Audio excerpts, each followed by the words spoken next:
Aujourd'hui, nous allons plonger dans une histoire qui, j'en suis certaine, va toucher beaucoup d'entre vous. C'est l'histoire de Linda Mainville et Alessandro Barbullo, un couple dont le parcours illustre parfaitement les défis, mais aussi la beauté de la proche aidance. Linda nous a écrit une lettre qui m'a profondément émue. Elle y partageait son expérience en tant que proche aidante de son mari, atteint de sclérose en plaques depuis près de 40 ans. Ce qui m'a frappé dans l'histoire de Linda et Alessandro, c'est la force de leur amour. Un amour qui a commencé bien avant le diagnostic et qui continue de grandir malgré les épreuves. Mais ne vous y trompez pas, leur histoire n'est pas un conte de fées. C'est une histoire vraie, avec ses hauts et ses bas, ses moments de doute et de fatigue. C'est une histoire qui parle de sacrifice, de résilience, mais aussi d'espoir et de joie. L'évolution de la maladie d'Alessandro a amené Linda et lui à faire face à des questions difficiles, à des doutes aussi. Comme beaucoup, ils se sont retrouvés à un carrefour, se demandant s'ils pourraient continuer à vivre à domicile ou s'il faudrait envisager d'autres options. Comment ont-ils abordé ces conversations délicates? Ont-ils envisagé des solutions alternatives? Et surtout, comment ont-ils réussi à maintenir leur lien et leur amour malgré ces questionnements? Bonjour, bonjour. Bonjour Linda. Ça va bien? Oui. Oui. Mainville-Barbouillot. Mainville-Barbouillot. Travailler avec un Italien. Oui, Oh, oui. ben, c'est du bon monde, c'est ça, je me suis dit. Merci de nous inviter chez vous. Bienvenue, bienvenue, Merci. rentrez. Oui. Linda, je veux vous dire merci de nous accueillir si chaleureusement dans votre mignonne petite maison. Ça me fait plaisir. Puis, écoutez, moi, j'ai trouvé ça bien touchant parce que vous nous avez envoyé un message, un courriel en 2023, parce que vous suivez de près notre balado depuis les tout débuts. Puis, vous nous avez écrit « Je suis proche aidante de mon mari qui souffre de sclérose en plaques depuis nombre d'années, en plus d'avoir été proche aidante de mon père pendant 7 ans jusqu'à son décès, il y a maintenant 2 ans. » Puis j'ajouterais votre maman, parce que quand on connaît votre histoire, il y a votre maman aussi. Exactement, oui. La tâche était plus facile pour mon père, peut-être à cause du lien père-fille qui devenait de plus en plus tendre avec le vieillissement de papa, alors que je suis confrontée au quotidien avec la perte d'autonomie physique progressive de mon mari. Les défis sont nombreux, mais à travers les épreuves et difficultés, nous avons encore des fous rires complices, de belles conversations lorsqu'il nous arrive de s'arrêter. Je n'ai que 63 ans et mon mari 67. Parfois, les difficultés semblent insurmontables et parfois, on se dit que nous sommes bien chanceux de savoir l'un l'autre et d'avoir de beaux enfants et 2 petits-enfants qui nous apportent 1000 bonheurs. Et là, j'ai souligné, je puise mes encouragements avec le groupe de soutien auquel je fais partie et au Café Rencontre, toujours avec des sujets pertinents. L'écoute de l'intervenante ainsi que ses bons conseils me font le plus grand bien. Dernièrement, j'ai repris mes cours d'aquarelle, question de me faire plaisir à moi et question de m'accorder un peu de répit. Mon mari est heureux que j'aie retrouvé cette belle activité qui me calme beaucoup. Et vous dites, je considère que malgré tout, la vie m'a choyée avec l'amour que j'ai des gens qui m'entourent. Même si parfois c'est plus difficile, j'ai tendance à me dire qu'il faut bien vivre son quotidien et aller chercher tous les petits bonheurs qu'il y a dans une journée. Exactement, oui. On en arrive comment? Je trouve ça très émouvant de lire tout ça. Puis je me dis, on en arrive comment pour être capable de nommer toutes ces choses-là? Mais je pense aussi, avec l'âge, la sagesse vient également. Puis nous, ben c'est sûr que mon mari, le diagnostic s'est fait il y a plusieurs années, alors qu'il avait 29 ans. Oui, il était jeune. Oui, il était très jeune. On était sur le point de se marier. On a retardé le mariage. On était fiancés, tout ça. Fait qu'avec les années, puis lui, le début de sa maladie, c'était la maladie qu'on appelle la sclérose en plaques qui est cyclique. Alors lui, il se retrouvait, il pouvait être des mois, 6 mois, 1 an, même. Tout est bon. Tout est beau, il n'y a rien qui se passait. Puis à un moment donné, ben là, ça devenait, là, ça montait. Puis à un moment donné, il y avait des crises, il topait la crise, puis ça redescendait. Puis ça prenait à peu près 3 semaines. Puis après ça, on appelait ça devenir en rémission, finalement. Oui. Il pouvait être en rémission 1 semaine, comme il pouvait être en rémission 6 mois. C'est une maladie qui est imprévisible. On ne sait pas comment ça arrive, puis pourquoi ça arrive. Des fois, il y en a qui disent qu'il y a beaucoup de stress relié à ça, qui fait que... Il y a tellement de facteurs, hein? Il y a tellement de choses. Mais savez-vous ce qui m'a touchée aussi, Linda, c'est que quand j'ai lu votre histoire, vous dites que, bon, à 29 ans, vous deviez vous marier, puis votre mari, celui qui est devenu votre mari, Ouais. vous a même dit, tu peux partir si Ouais. tu veux. Ouais. Oui, à l'hôpital. Quand il était diagnostiqué, il était hospitalisé. Il était hospitalisé, je pense, 2 ou 3 semaines. Puis à un moment donné, il m'a dit, moi, je veux pas que tu vives ça. J'aimerais mieux que tu partes. Puis moi, j'ai dit, moi, c'est pas ça qui va faire que je vais partir. C'était même pas pour moi, là. C'était même pas une solution, là. C'était pas une option pour vous, pas question. Absolument pas. Puis ben, mon beau-père était venu à l'hôpital, puis il avait dit à ma mère, il dit, ça me rend triste parce que votre fille va laisser mon garçon.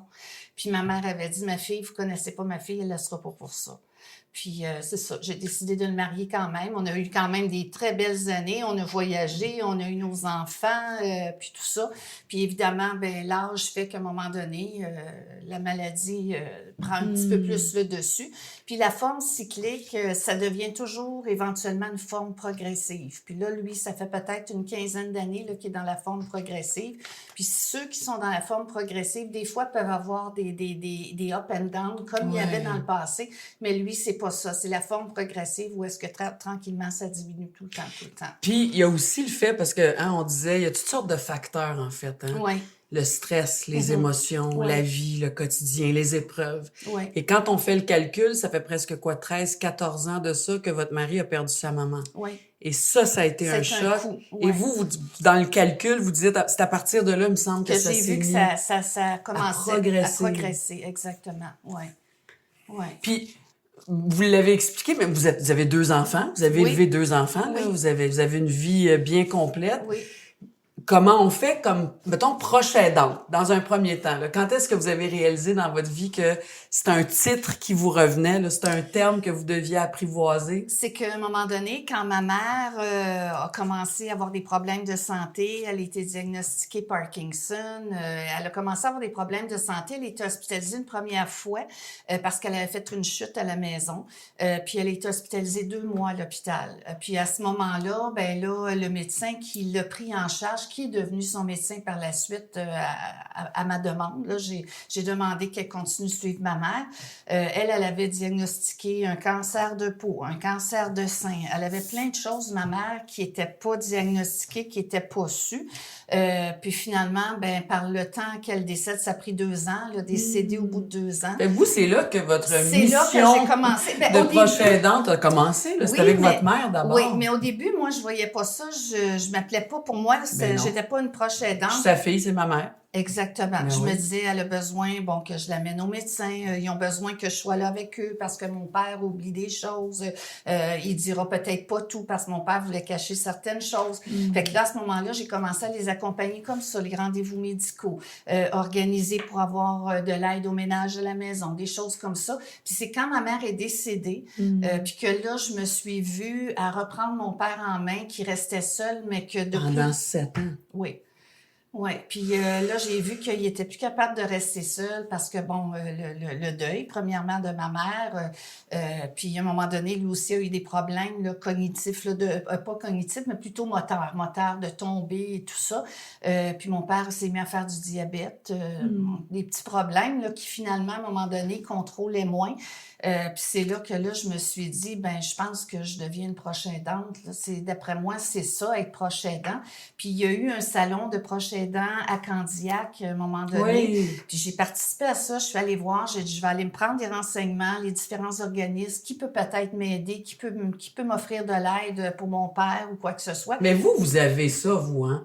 Moi, vous avez cette énergie-là de dire à ta minute, on a besoin de s'équiper, on a besoin de... Oui. Parce qu'il y a des gens qui n'ont pas cet instinct-là. Puis en fait, ça sert à ça, ce qu'on fait, c'est de dire aux gens, regardez là, faut se lever, sortir de la maison, il faut ouvrir un bottin téléphonique ou faut parler à des gens pour nous aider. Ce salon-là vous a beaucoup aidé. Là, énormément. Puis c'est là que j'ai fait la rencontre de Nancy, qui est l'intervenante.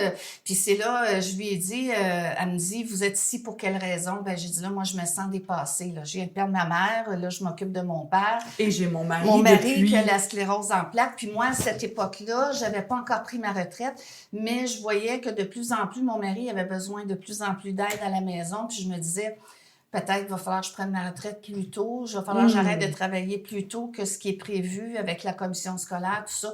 Fait que c'est là que Nancy a dit, ben viens nous rencontrer le prochain lundi, j'ai un café rencontre, tout ça. Puis là, c'est là que j'ai commencé à participer à ces rencontres, puis de rencontrer des gens qui vivaient des choses semblables, pas nécessairement avec leur mari, ça pouvait être leur père, leur mère, un frère ou quoi que ce soit, puis pas nécessairement la sclérose en plaques, mais j'ai trouvé du soutien dans ce groupe-là, puis ça m'a énormément fait du bien. Mais, tu sais, vous, Linda, là, je regarde ça, là, vous êtes d'abord mère de 2 enfants, là, Oui. vous étiez plus jeune. Oui. Un mari a une condition, en tout cas... Qui s'améliorera pas. Qui s'améliorera pas. Il y a eu l'histoire de votre mère, de votre père. Oui. Entre nous, là, est-ce qu'il y a eu des moments de découragement? Genre, vous êtes dans votre voiture, puis vous braillez votre vie, puis vous criez, là, parce que c'est comme trop, là, à un moment donné? Ça m'est arrivé à des moments donnés, mais plus le soir à la maison ou dans mon lit ou quoi que ce soit. Quand je suis toute seule, là, je vais avoir des moments où est-ce que je me sens triste, tout ça. Mais moi, je suis quand même une personne très positive de nature. Je vois toujours le verre à moitié plein.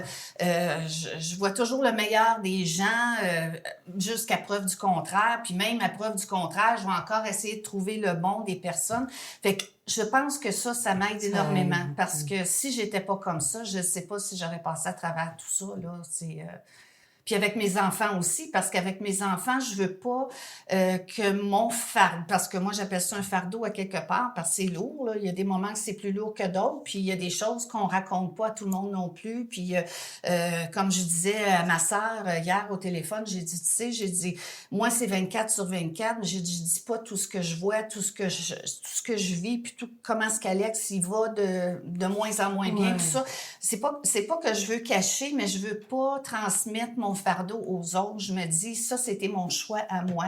Mes enfants, je veux pas qu'ils ressentent que c'est difficile à ce point-là pour moi. En tout cas, le plus longtemps possible. Ouais, là. mais parlons-en de vos enfants, parce que j'imagine quand on a un mari, donc avec une condition, puis qu'on a 2 enfants, je veux dire, ça a donné quoi dans la dynamique familiale? Aujourd'hui, c'est des adultes, ils sont parents, ils vivent plus ici, mais en grandissant, là, de l'enfance, l'adolescence, jeune adulte, étudiant, tout ça, est-ce que vous aviez établi une espèce de plan de famille ensemble? Ou les enfants, non, c'est vous qui vous occupiez toujours de tout? Oui, puis non, parce que mon mari était bien quand même très longtemps, là, à partir de l'âge de 29 ans jusqu'à plusieurs années, là, il fonctionnait très bien physiquement. Il y avait des périodes. Il y avait seulement des périodes, tout ça, les enfants le savaient. Quand ça arrivait, ces périodes-là, ben là, on en demandait moins à papa, tout ça.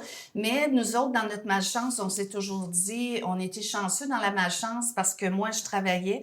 Mon mari a pu s'occuper des enfants. C'est lui qui les a gardés à la maison jusqu'à temps qu'ils aillent en garderie à 3-4 ans. Fait que lui, il a passé beaucoup de temps, puis j'ai toujours dit, donc, à cause de sa condition, ça a fait que lui est moins sorti travailler, il était plus à la maison. Exactement, oui. C'est un choix, là. C'est un choix, puis moi, je lui ai dit, faut que tu regardes ça comme t'es chanceux à quelque part parce qu'il y a beaucoup de pères qui vivent pas ce que tu vis avec tes enfants. Il y a beaucoup de pères qui doivent travailler puis qui reviennent à la maison le soir puis 1 heure après les enfants sont couchés. Toi, tu passes tes journées avec, c'est toi qui les as élevés, c'est lui qui les a mis propres des couches. Il a dû apprécier ça. Je pense que oui, énormément. Ben oui. Puis pour mon fils, ça a été moins difficile parce que lui, quand c'est parti de la maison, il avait 21 ans ou 22 ans pour aller étudier à Ottawa, tout ça. Il était pas encore en période où est-ce que ça devenait progressif. Ma fille, qui est plus jeune, elle a 7 ans de différence avec son frère. Elle a vu des choses en dernier quand elle restait ici. Elle a vu son père, à un moment donné, tomber à terre dans le salon, pas être capable de le relever, ni moi, ni elle, appeler l'ambulance. Elle a trouvé ça lourd. Puis, à un moment donné, dès qu'elle a gradué de l'université, elle se dit, moi, je dois partir d'ici. Je peux pas vivre ici. Je peux pas vivre ça.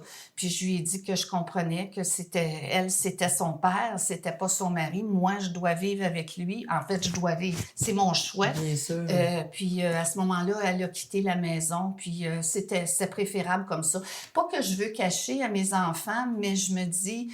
Les épargner. Exactement. Comme vous dites, là, c'est comme que vous le savez, votre père, tout ça. Oui, mais de tout savoir ou de faire partie de tout, vous avez toujours, non, je vais assumer ça. Oui. Puis au niveau de l'entourage, Linda, tu sais, les frères, les sœurs, votre famille, là, des amis, des voisins, est-ce qu'il y a des gens qui vous entourent pour vous aider aussi? On a de la difficulté à demander de l'aide. Ça, c'est Ouais, une c'est chose. ça. Moi, j'ai plus de facilité que mon mari. Mon mari, lui, parce qu'il a toujours tout fait dans la vie, là, c'est un monsieur là, qui réparait n'importe quoi dans la C'est ça. maison. Fait que c'est difficile pour lui d'aller chercher de l'aide. Juste de dire qu'on a maintenant un contrat pour le gazon, un contrat de la neige, c'est des C'était sa choses job, qu'il ça. a fallu que je négocie ça avec lui. Puis je lui dis, garde, là, à un moment donné, il faut choisir ses batailles. Puis ça, tu peux plus faire ça. Même la souffleuse, même si tu la pousses, ça peut être dangereux, tout ça. Fait qu'on il a accepté certaines choses de l'aide comme ça. On a de l'aide des amis. Ça nous est arrivé où est-ce qu'on avait besoin, tout ça. On a quelqu'un qui reste pas loin d'ici qui peut nous aider. Sa sœur est toujours présente aussi, si jamais que quoi que ce soit. Mais moi, je considère que c'est ma responsabilité à moi. C'est mon mari. Comme vous seriez sa responsabilité si c'était vous, hein, très certainement. Probablement, là. exactement. Ouais. Mais si on parle de répit, Linda, Oui. parce que je vous regarde puis je me dis, mon Dieu, que cette femme-là a dû être fatiguée des bouts. Oui.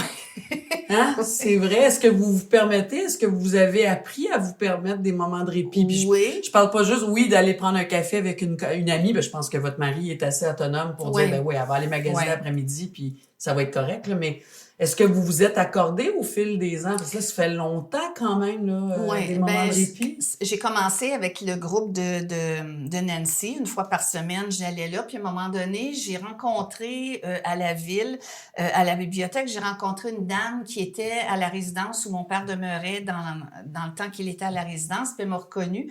Puis elle m'a dit, tu sais qu'il y a des activités avec la maison des aînés à la prairie, tout ça. Puis elle m'a amenée à m'inscrire à ça. Puis là, je me suis dit, ben là, je vais faire des activités pour moi. C'est sûr que d'aller avec Nancy, le groupe de soutien, ça m'aide, mais c'est toujours, en arrière, c'est toujours pour aider mon mari. Alors que là, j'ai dit, il faut que je fasse des choses pour moi. Fait que je me suis inscrite, j'ai repris mes cours d'aquarelle que j'avais arrêtés depuis 10 ans, si c'est pas 15 ans. Fait que ça, c'est un répit que moi, je m'accorde à moi. Puis ça me fait énormément de bien. J'ai commencé à faire des cours de mise en forme 2 fois par semaine. Puis l'été passé, ma fille m'a proposé d'aller avec elle au Vermont 3 jours. C'était-tu la première fois, oui, ça? ça m'inquiétait parce que je me suis dit, mon mari aurait pu venir, mais lui, il veut plus voyager. Puis là, il m'a dit, tu peux y aller, mais moi, ça m'inquiétait. Puis je lui avais pas dit à lui, mais quand j'ai décidé de partir avec ma fille 3 jours, mais j'avais appelé ma belle-fille, mon fils, j'avais dit, écoutez, appelez-le moins une fois par jour. Moi, je vais l'appeler une fois par jour parce que le connaissant, lui, L'avez-vous appelé plus qu'une fois par jour? Non. Vous avez respecté. Oui, je l'ai appelé une fois par jour. Ma bru, elle m'envoyait des petits textos, me disait Alex va bien, tout ça. Parce que moi, c'est toujours l'inquiétude. Il va aller dans son garage, il va faire des petits trucs. Oui, parce que là, on parlait de sa terrasse tantôt. C'est lui qui a tout reverni. Ça fait pas si longtemps, là. Non, ça fait 2 jours, là. Il a fait ça il y a 2 jours, là. Puis il arrête pas. Il a semé du gazon tout l'été. C'est quelqu'un que je peux pas arrêter. Fait que je me dis, à quelque part, je le laisse aller parce que je pense que ça lui fait du bien. Ben oui. Mais physiquement, je vois que ça, le lendemain ou le surlendemain. Ça l'hypothèque un peu. Exactement. Quand même. Il y en a pour 2-3 jours à s'en remettre à chaque Exactement. fois. Puis quand on regarde, Linda, l'avenir, Oui. parce que votre mari, quand même, il a l'air d'avoir une bonne santé. Je veux dire, il a toute sa tête, il est très vivace, il a beaucoup de vivacité intellectuellement. Il y a une répartie. Mais il reste que physiquement, le temps avance. Ouais. Puis vous, quand vous pensez à l'avenir, c'est quoi les images qui vous viennent? Ben c'est sûr que c'est pas des belles images là, dans le sens que je me dis j'espère qu'on n'arrivera pas à ça trop tôt, mais il faut se rendre à l'évidence qu'éventuellement ça va probablement être le fauteuil roulant. Ça va peut-être être plus que ça. Le fauteuil roulant amène d'autres difficultés aussi. Comment on va s'organiser pour la levée du lit, se coucher le soir. Je sais qu'il y a des services qui existent à ce niveau-là. Il y a de l'équipement aussi, Il y a de des l'équipement, lève-personnes, il y a un oui. terme pour ça. Il y a là, des mais- organismes qui peuvent venir à la maison, tout ça là, pour nous aider. Mais c'est sûr que dans ma tête à moi, je suis pas rendue là, puis lui non plus, parce que c'est difficile d'aller chercher des étrangers, puis de rentrer chez toi, puis de dire, ben c'est cette personne-là. Parce qu'à un moment donné aussi, avec Nancy, j'ai appris que on doit être capable de mettre ses limites. Puis c'est pas parce qu'on a une limite sur une chose que c'est parce qu'on aime moins la personne. C'est qu'à un Ben moment non. donné, moi, je peux aller jusqu'à cette ligne-là, puis dépasser ça, je serais pas capable de le faire. Fait que c'est là qu'il faut commencer à penser justement. Puis est-ce que vous commencez à y penser? Est-ce que vous parlez de ça des fois? On en parle de temps en temps. On essaie de s'équiper le plus possible avec l'équipement qui va lui faciliter la vie, comme Ben, vous avez allégé votre maison, hein? Vous oui, disiez ça tantôt aussi, que vous avez les enlevé meubles certains plus petits, meubles pour qu'ils moins se de déplacent. tapis, pour qu'il y ait plus de facilité à circuler. Là, le dilemme, c'est l'extérieur, comment descendre les escaliers, tout ça. On a été chanceux, on a eu un don j'appelle ça un monte-charge, mais c'est Oui, une plateforme oui. élévatrice d'une dame qui s'en départissait. Alors, on va faire installer ça l'été prochain Ouais. à l'extérieur. Ça va lui permettre éventuellement, s'il doit rentrer dans la maison, quoi que ce soit, mais il va avoir accès parce qu'on a une entrée, nous autres ici, qui est difficile avec les Oui, escaliers. vous avez des marches, tout ça. là. C'est ça. Fait qu'on essaie de penser le plus longtemps possible où est-ce que ça peut nous amener à rester le plus longtemps possible à la maison parce que c'est son désir à lui, puis le mien aussi, évidemment, là. Ouais. Ouais, c'est pas évident.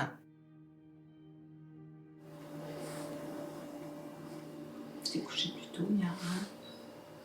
Oui, mais je suis pas dormi. Tant que ça. Non. T'es-tu nerveux? Non. Alessandro! Oui. Stai con noi adesso? Sì, adesso. On a parlé en italien en Ah arrivant, oui. hein? Ben oui, J'étais ça- bien contente de ça. Moi aussi, j'étais très content. Ouais. Parce que ça me rappelle là, l'italien. Puis surtout, là, je suis comme un peu. J'ai pas de famille là, italienne ici. Vous parlez pas souvent. Non, C'est exact, ça, ça me hein? manque. C'est pour ça, des fois, je suis sur la télévision, puis s'il y a des affaires en italien, j'aime ça. J'aime ça entendre la voix, puis ça me manque aussi. Ma mère, tu sais, puis mon père, quand j'étais à la maison, c'était toujours en italien. Eh Alors, oui. là, ça me manque. J'ai eu des cousines qui sont venues me voir là, l'année passée, L'été dernier. l'été ouais. dernier, puis ça faisait... Moi, je les avais vues, ces cousines-là, j'avais 10 ans. Oh mon Dieu, ça a été toute une retrouvaille. Oui. Vous, à 29 ans, là, ce diagnostic-là. Ça a été une balle dans... Ça a été terrible. Parce que j'avais jamais entendu le nom, sclérose en plaques. C'était comme une... C'est quoi ça, c'est quoi? exactement? C'était comme une balle dans la tête. Oui, C'est ce que vous exact. dites, Oui, hein? oui. À Puis 29 ans. là, ça a été dur pour moi, le diagnostic. Puis Ça veut dire quoi, ça a été dur? Comment vous avez absorbé ça à 29 ans? c'était comme... tu sais, l'inconnu, souvent, c'est l'inconnu qu'on connaît pas. Je pensais de mourir. Oui. Puis d'une autre façon, c'est peut-être que je voulais mourir aussi au lieu de Je vais être c'est pas- direct avec vous. Avez-vous déjà pensé au suicide? Oui, j'ai pensé. Puis souvent, j'ai pas le pense. Oui, j'ai pensé, absolument. Vous, là, quand vos enfants sont arrivés, là, vous avez pris cette décision-là parce que vous, physiquement, donc, vous n'avez pas pu travailler comme vous Non, l'auriez moi- souhaité dans moi, votre vie? Non, exactement. Moi, j'étais dans un, comme ils disent en anglais, un catch-22. Moi- Catch-22, hein? Oui, c'est ça? exactement, je voulais dire. Donc, une énigme un peu, hein? Oui, C'était comme une énigme, oui. tout ça. Si je tournais à travailler, pourrais perdre mes revenus là, d'assurance, D'invalidité. invalidité Oui. avec ma compagnie que je travaillais. Alors, si je tombais en somme moins bien, Oui. puis j'aurais fallu que je réapplique encore. OK. tu sais. Puis c'était comme ça, là, c'est un peu, tu sais, là, j'étais malade, mais j'avais un revenu quand même. Oui. euh, Il y avait un revenu. Exactement. C'est ça. Exactement. Puis- Même si il montait pas comme l'inflation, Oui. mais ça m'a toujours... Il y avait un survécu. revenu. Il y avait une base là, qui était là. Absolument. Parlez-moi justement de ces années-là, parce qu'en plus, tu sais, si on là aujourd'hui, vous avez 67 ans, c'est ça Oui, aujourd'hui? exactement. Tu sais, si Je vais on avoir 68 là, C'est ça. dans le fin du mois. Tu sais, fait qu'il y a, mettons, 30 ans Oui. ou 40 ans, Oui, un père à la maison, c'était peut-être moins fréquent, là. oui, il m'appelait le père Rose. Là. Qu'est-ce qu'il disait? Là? Un homme rose. Un homme rose. Exactement. Ouais. C'est le mot exact. Ça, pour un Italien, c'était-tu frustrant d'entendre ça? Ouais, un petit peu. Un petit peu, là, tu sais, je disais, bof, si tu penses ça, c'est correct. Parce que vous, c'était quoi votre métier? Moi, je travaillais dans une compagnie qui faisait des systèmes, vendait des des systèmes de son, là. Quand on parle d'aujourd'hui, Alessandro, si je vous dis, comment ça va, vous, aujourd'hui? Aujourd'hui, là, il est quelle heure, là? On est aujourd'hui, Oui. hein? On est le 5. Comment ça va? Comment ça va dans votre tête, dans votre cœur, dans votre corps aujourd'hui, dans votre vie? Ben, moi, ça va bien. Oui. Oui, ça Ah. va bien. Ça va bien parce que j'ai une femme que j'aime, puis elle prend soin de moi comme je t'attire. Elle est bien fâchée. Et moi, je dis, pourquoi elle est fâchée de même, là? Je t'attire, ça, so what, là, je veux dire. Je peux pas aller plus bas! C'est ça. Je t'attends! Exactement. À un moment donné, j'ai comme crié aux j'ai dit, donne-moi les forces pour que je me déplace jusqu'aux escaliers. Là. J'étais comme frustré Ben oui. d'être dans une situation où ce que t'es pas capable, c'est ça qui est le plus dur, je pense. Linda me racontait qu'elle va à des cafés-rencontres, Oui. elle a recommencé son aquarelle. Ça, j'imagine que... Puis vous l'avez encouragée en plus à Ben faire oui, ça. absolument. J'imagine Je suis que bien vous êtes content. fiers, oui, de Oui, ça. oui, absolument. Puis finalement, je trouve que moi, je suis un peu, je suis en couple, tout ça, mais j'aime mon espace tout seul. Besoin. Oui. Parce que vous aussi, il y a 2 jours semaine où vous allez... C'est où vous allez en répit, vous aussi? Là? Vous n'allez pas dans un endroit 2 fois par semaine? Non, c'est vraiment... C'est moi qui va... C'est vous. Oui. Non, mon mari, quand moi, je pars, Oui. c'est son répit à lui Ah, aussi. c'est ça! Mais ça aussi, c'est Oui, un très bon oui. À point. quelque part, Oui. parce que c'est Lui important aussi, il a besoin de répit Exactement. parce que vous, à côté de lui, vous n'êtes pas reposante des fois. Non. Mais c'est normal, là, je dis ça Ouais. en Non, tout non, respect. c'est Oui, vrai. oui, oui, oui, Parce oui, qu'elle, elle oui. veut prendre soin de vous. Fait que non, Ouais. tu peux pas faire ça. Pourquoi tu as fait Ah ça? oui, Tu devrais plus c'est faire. ça. Fait que vous aussi, vous avez besoin d'un répit d'elle. Oui. Exactement. Oui. Ouais. Comme Hein? si elle part quelques jours avec ma fille, moi, je m'ennuie pas, là. Je fais mes petites affaires, puis en rang, il me semble on est Content de se retrouver, on est exactement. content, exact. Votre rituel du quotidien, en terminant, ça se passe comment pour vous, une journée, là? Vous vous levez, vous les lèvez tôt. Ah oui, Non. oui. On se lève tôt le matin. Oui, il y a des fois que je me lève plus tard. là, Oui, comme on va prendre notre café ensemble. Ouais. Des fois, on va chercher un journal. On va passer un temps. tous les samedis, on va Le chercher samedi, un on va journal. passer le journal. On va regarder. On fait les sudoku, puis tout ça. Oui, ça l'aide aussi à garder le regarde côté, pas, la elle a mémoire. là. toujours peur que je devienne... là. Non, mais... Sénile! Mais vous êtes bon, je trouve, c'est sûr, moi je vous connais pas depuis longtemps, mais je trouve pour quelqu'un qui vit beaucoup de souffrance Mhm. physique, là, Ouais. tu sais, oui, il y a de la souffrance mentale, mais la souffrance physique, là, c'est quelque chose de terrible qui Ouais. nous vide de notre énergie. Ouais. Puis vous avez réussi dans votre vie à gérer ça aussi. Vous avez bien trouvé les doses de vos médicaments. Je pense que c'est toute une Ouais, aventure, ça Il aussi. n'y a là, mais... pas de miracle là, Non, comme non. ça l'aide, mais des fois, je me dis, ça fait quelque chose. Tu vois pas, c'est pas miraculeux, mais des fois. Puis on a tu passé aussi une autre épreuve l'été aussi, ou c'est l'été dernier ou l'été d'avant. Il était diagnostiqué avec un cancer de prostate. Ouais. Un stade 1 quand même, c'est Ça, quand même c'est traitable et tout ça, mais on a fait de la radiothérapie 21 jours à l'hôpital. Tous les jours, on se rendait à l'hôpital, les traitements, tout ça. À travers tout ça, là, c'est... C'est beaucoup. Là. Ouais.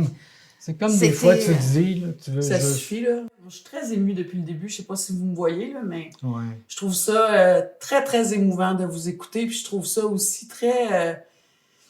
la résilience, je trouve que c'est inspirant, encourageant Ouais. pour les gens qui nous écoutent en ce moment. Qu'est-ce qui fait qu'à tous les jours, on continue? J'imagine la base, c'est l'amour. Oui, je pense que oui. Oui, Nos enfants, nos nos Oui, enfants, nos nos petits-enfants. petits-enfants, on a de l'espoir dans eux, Puis, évidemment, aussi. Là. exactement. Des fois, juste le regard moi, un petit enfant, là, ça me booste. C'est comme Et c'est vos l'énergie. petits-enfants. Oui, Ouais. ça booste, là, comme si tu as un sourire, là. Est-ce qu'elle vous appelle Nonna? Oui, oui. Ouais. Ben oui, qui veut Ouais. dire grand-père. C'est 2 petites filles, 2 ans et 4 ans, c'est Ouais, ça? ouais. C'est Oui, quoi oui. leur nom? Julia puis Sophia. Sophia, oui. Ouais. Merci. Merci Ben, à vous merci deux. à vous. Merci à Je suis vous. profondément touchée, puis merci Merci. de nous avoir accueillis dans votre maison. Ça nous fait plaisir. Merci Puis je beaucoup. vous souhaite bonne route, de la douceur, Merci beaucoup. de la légèreté, puis du bien-être. Merci beaucoup. On parle du quotidien, on parlait du quotidien. Est-ce qu'il y a des activités que vous faites ensemble? On parlait d'aller chercher le journal le samedi matin. Oui. Ça nous arrive aussi Allez. maintenant que là, mon mari a une chaise électrique puis il y a un quadriporteur. Ça change la vie. Ah, oui, ça, parce ça a qu'à un été moment un de- beau oui, cadeau. oui.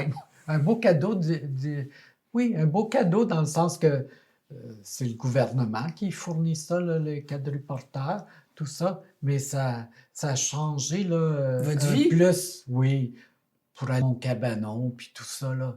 Puis C'est- aussi, comme moi, je partais, j'allais prendre des marches, j'étais toujours toute seule parce qu'il ne peut pas marcher de longue distance. Fait qu'avec ça, à un moment donné, quand il y a eu cet appareil-là, bien évidemment, on pouvait se promener. On a un beau parc pas loin. On prend des marches à l'automne, là, dans le bois, tout ça, c'est plaisant. Ouais. On va aller faire un tour au centre d'achat, on va aller oui. prendre un petit café dans un petit café ensemble, une On petite va pâtisserie. On va déjeuner régulièrement au restaurant aussi. Ça se démonte un peu, on met ça dans l'auto, on monte Oui, ça, c'est la puis- chaise électrique qu'on a C'est acheté ça. qui se Puis défait. je peux le faire tout seul aussi. Oui, c'est les Je peux aller pièces, c'est quelque pas part, trop là. lourd. Alors, pour une personne, Puis ça il y a lui arrive d'aller même dans les magasins Oui, parce que vous seul. conduisez encore, Oui, là, oui, vous. oui, Oui, c'est Puis, ça. des gens sont très, très gentils, là. Des fois, ils me voient, là, tu sais. Ils ça vont vous fait- aider. Oui, exactement. Ils vont m'aider, puis ils vont... Ah, puis c'est le fun. Puis comme les gens tiennent la porte, ou t'ouvrent la porte, tu sais, c'est apprécié. L'humanité, quoi, hein? Oui, L'humanité. C'est là exactement. qu'on là, se rend compte, qu'il y a oui. du bon monde, là. Puis êtes-vous des gourmands? On aime aller au restaurant. On y va pas souvent, mais on va au restaurant de temps en temps. Oui, Oui. on aime ça se faire des petits soupers, Oui. C'est ça, j'allais dire. recevoir de Cuisinez-vous? temps en temps. Elle aimerait ça que je J'aimerais cuisine ça. plus, mais je suis rendu que je... Il cuisinait. Au début de sa Oui, maladie, je faisais tout il pour était à la les Ah oui, maison. parce qu'un Italien qui cuisine pas, Oui, oui. c'est Ouais, rare, hein? ouais, il Oui. cuisinait, j'arrivais de travailler, mais là, J'avais maintenant son que je suis temps. à la retraite, c'est plus moi qui entreprend ça, là, mais Oui. c'est ça, on fait des petites choses comme ça ensemble, on va au restaurant, on voit ma sœur de temps en temps. J'achète le vin. J'achète, lui, il est en charge du vin. On parlait, quand je suis arrivée, j'ai parlé de votre maison, je vous disais, vous avez une mignonne maison. Ça fait 40 ans que vous êtes ici. Mhm. Puis, j'imagine, comme n'importe qui, et peu importe l'âge qu'on a, puis peu importe notre condition, vous voulez rester dans votre maison. Absolument. C'est sûr, hein? Oui. Absolument. Ouais. Je regarde dans ma cour, puis je vois toutes les affaires, j'entends les petits oiseaux dehors, là, j'ouvre les fenêtres, puis j'entends les oiseaux qui chantent, là. C'est...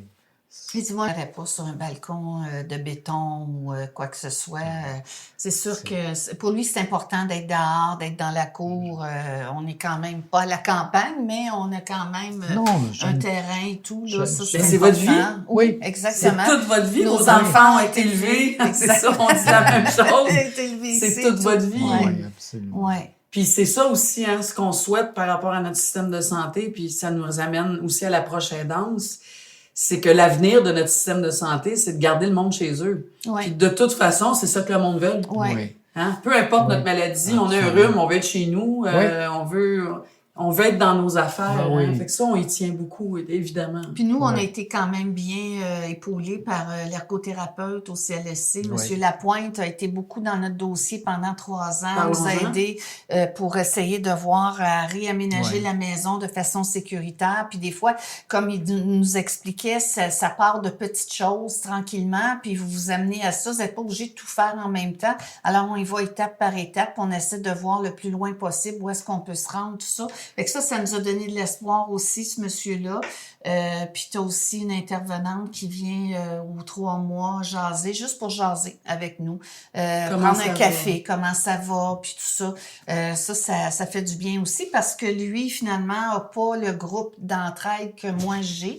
Parce que moi, c'est comme proche aidante. Alors, quand on a la travailleuse sociale qui vient à la maison, c'est bien pour lui aussi là, de pouvoir ventiler puis de dire comment est-ce qu'il se sent et tout. Là. Donc, ça m'amène à discuter de quelque chose parce que, tu sais, votre condition, la sclérose en plaques, donc c'est une maladie dégénérative. Comme on dit, ça ira pas vers le mieux. Non. Ça va s'en Moi qui aller. trouve une cure, là, Oui, miracle. c'est ça, effectivement. Donc, vous qui voulez rester chez vous, vous voudriez pas être placé dans un endroit. Non, dans moi, je choisirais de mourir, là. l'aide médicale à mourir. Oui. Exact. Mais ce que ça veut dire aussi, Alessandro, c'est que, tu sais, on a un peu effleuré tantôt, mais c'est de dire que ben on irait chercher des services pour rester chez nous de plus en plus.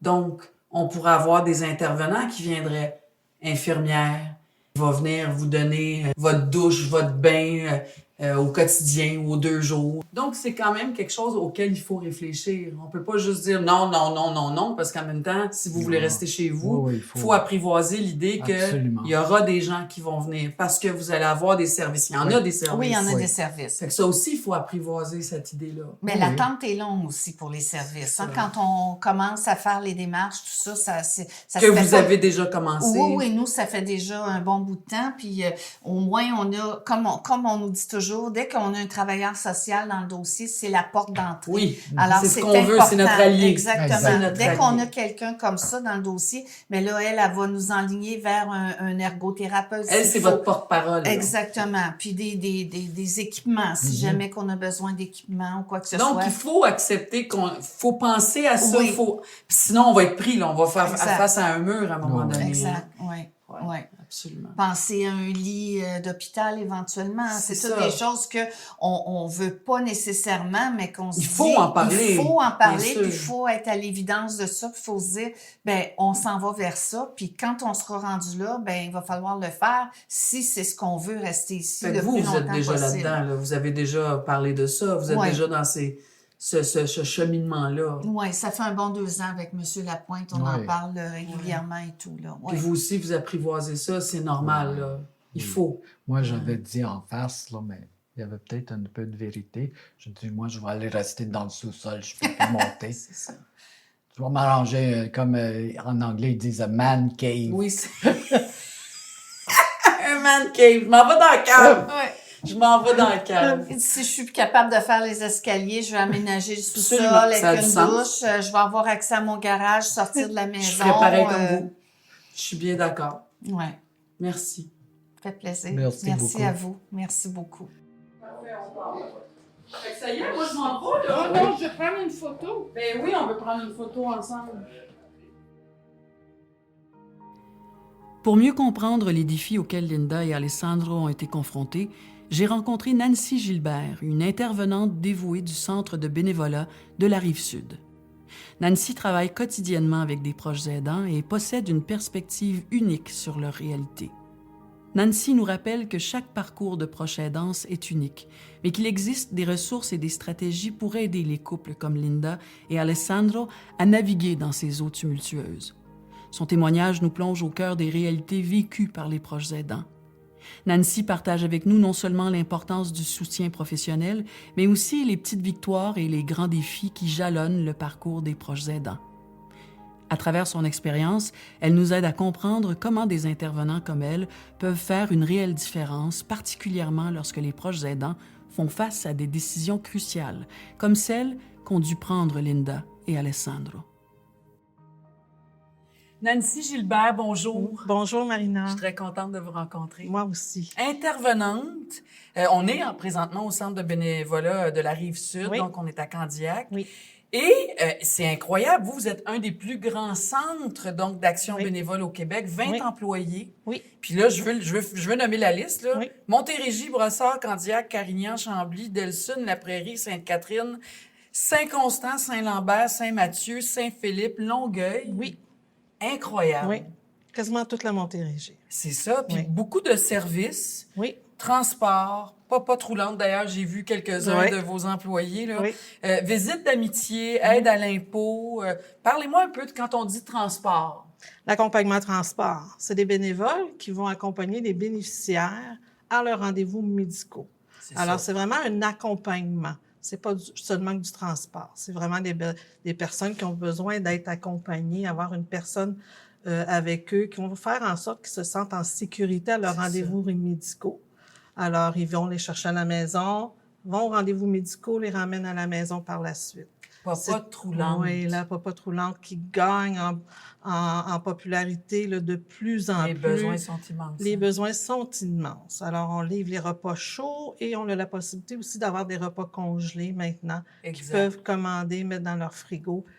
Comme tu dis, là, l'aide est là, mais beaucoup, beaucoup de demandes. Moi, j'ai un ami qui a eu des problèmes de santé puis qui maintenant profite Oui, oui. d'une popote roulante Oui. parce que, bon, il travaille plus, son budget est très limité. Puis il y a des super repas, je pense Oui, que c'est c'est- 5 ou 6 Oui, c'est 6 Ça change la vie de quelqu'un. Oui, hein? des fois, c'est pour la convalescence à court terme, des fois, c'est plus long terme. Ma mère est plus capable de me faire à manger. Alors, on s'assure que la personne puisse avoir un bon repas équilibré à la maison. Fait Exactement. que c'est vraiment, vraiment un bon service. L'aide à l'impôt, c'est vrai que même Oui. si on est malade, même si on est Oui. restreint, il faut Oui. faire ses impôts. Oui, parce que ça, l'aide à l'impôt ou l'aide au formulaire aussi, on a des formulaires à faire remplir pour des prestations compliquées Oui. ou qu'il faut que ça soit envoyé par Internet. Il y a des personnes qui n'ont pas accès à Internet. Alors, on a C'est des vrai. bénévoles qui sont là pour ça. Ils se déplacent à la maison pour aider ce monde-là aussi. Puis j'apprenais aussi que vous conseillez des organismes Oui. communautaires. Oui. Notre mission première, c'est vraiment de promouvoir le bénévolat. Alors, le bénévolat en individuel, en groupe, même dans les compagnies. Vive les bénévoles. Vive, on ne serait pas là. On serait pas là il n'y a sans- rien qui Non, existerait. non, on qui, serait pas ouais, là. s'il y avait Ils pas sont les bénévoles. merveilleux. Nos bénévoles, c'est vraiment des personnes en or. Alors, c'est notre mission première et il va se joindre à ça des services aux individus comme le transport, la popote roulante et le service pour l'aide aux proches aidants. Absolument. C'est Puis l'idée, là que ça- c'est de répéter aux gens qu'il y a des services. Oui. On a accès Oui. à des services. Les Il y a des services gens qui qui ne sont- savent pas. Non, non. Puis il y a des gens qui ne veulent pas ça, mais à un moment donné, Oui. ils se rendent Des compte fois, que ça faut- change leur oui, vie aussi. oui. hein. Puis un coup qu'ils ont fait le premier téléphone, la première demande, mais là, ils se sentent bien, ils sont bien accueillis par nos bénévoles. Alors, on a des beaux services. Ouais. Faut, Puis vous, ben, vous êtes bien placé. Ça fait 6 ans que vous êtes là. oui, Puis vous, votre histoire d'amour avec cet endroit-là, ça a Oui. commencé par du bénévolat. ouais. Moi, j'étais bénévole. Ma ligne de vie a fait en sorte, à un moment donné, que j'ai dû arrêter de travailler pour prendre soin de ma santé. Ouais. Et pour passer le temps, ben, je suis allée faire du bénévolat au centre de bénévolat. Et, Ben, en fait, ça a été une dépression. oui, Hein? Oui. Vous avez eu à vous réorienter. Oui. Premièrement, prendre soin de vous, puis Prendre après soin de ça, moi. il faut réorienter notre vie. oui, prendre soin de moi, me demander qu'est-ce que je vais faire. Oui, réorienter Oui. sa vie. Il faut donner un sens à notre vie, parce qu'il y en a un sens, en fait. Oui. Hein? Oui, puis je l'ai trouvé. Ouais. Je l'ai trouvé. Je suis allée Qu'est-ce que faire... vous avez trouvé? J'ai trouvé ce que je recherchais toujours, c'est l'aide à l'autre, aider l'autre. Je voulais vraiment faire ça depuis toujours, mais la vie a fait en sorte que Toutes sortes de j'ai fait chemins. toutes sortes de chemins, puis je regrette pas parce que ça le fait la femme que je suis aujourd'hui, Ouais. le parcours que j'ai fait. Alors, j'ai fait du bénévolat, le poste s'est affiché, et la coordonnatrice Martine Robidoux qui a dit « Nancy, ce poste-là est pour toi ». Là, vous n'avez pas de formation. Vous avez J'ai fait des pas, formations après ça, mais au départ, vous n'aviez Non. pas cette formation-là. Non, je lisais les prérequis, Marina, puis je disais, ben non, j'ai pas les prérequis, moi. Elle dit oui. Elle dit, t'as ce qu'il faut. Ton bagage personnel est là. Imaginez, un bagage personnel, là, ça remplace aucun diplôme. Hein? Ouais, non. T'as beau avoir, là, Ouais. oui, si tu peux avoir plein de diplômes, tant Ouais. mieux, mais ça veut pas dire Ouais. que parce que t'as pas de diplôme, Ouais. Ben, que elle ta a cru vie... en moi aussi. Elle Ouais. me voyait aller, ouais, au téléphone avec les autres. Elle a cru en moi. J'ai fait application et me voici 6 ans plus tard. Oui. J'adore mon travail. C'est sûr que maintenant, j'ai des formations avec Oui. l'appui qui me donnent du bagage, qui me donnent des outils pour pouvoir aider plus. Mais je pense que la souche, je l'avais en moi. Ben, il là. paraît que la souche, c'est que vous avez une écoute active Oui. assez formidable. Oui. La compassion humaine, l'accompagnement, l'écoute, ben, tout ce que ça prend, en fait, pour Oui. accompagner et aider les gens. Oui. Qu'est-ce qu'on retrouve ici? Question très sommaire, très primaire, là. Qu'est-ce qu'on retrouve quand on vient? Quand on a besoin, là. Quand on vient cogner à la porte, ça prend Ouais. du courage, hein? Ouais, Ça mon prend de la Dieu. volonté pour dire j'ai Oui. besoin d'aide. Oui. Oui, quand un proche aidant cogne à ma porte ou me téléphone, c'est souvent sont au bout du rouleau. Ouais. Souvent, c'est là. Là, Oui, j'en parce peux qu'on plus. pense qu'on peut tout faire. Là, j'en peux On plus. veut le faire. Oui. Il veut que moi, je le fasse. Oui. Il sera pas bien avec Je suis quelqu'un capable. d'autre. Je suis plus capable. Puis là, je suis plus capable. Je suis plus capable, m'arrive. Alors moi, ma première étape, c'est de les écouter, de voir où ils sont rendus dans leur parcours, où ils sont rendus dans leur trajectoire, là. Que ce soit au début de l'aidance, au milieu, à la fin. Puis, Ou après. Ou après. Après. Il faut jamais oublier après. Le après est tellement important. est difficile quand ça Très fait 3, difficile. 4, 5, Ouais. 10, 15, 20, 30, Ouais. 40 ans Ouais. que tu t'occupes de quelqu'un ou que tu Ouais. accompagnes Le quelqu'un. Toute après ta est vie est bâtie difficile. autour de ça. Mais on ne les laisse pas tomber après. C'est C'est ça. pas parce que l'aidé est disparu, est décédé, que je m'occupe plus d'eux, là.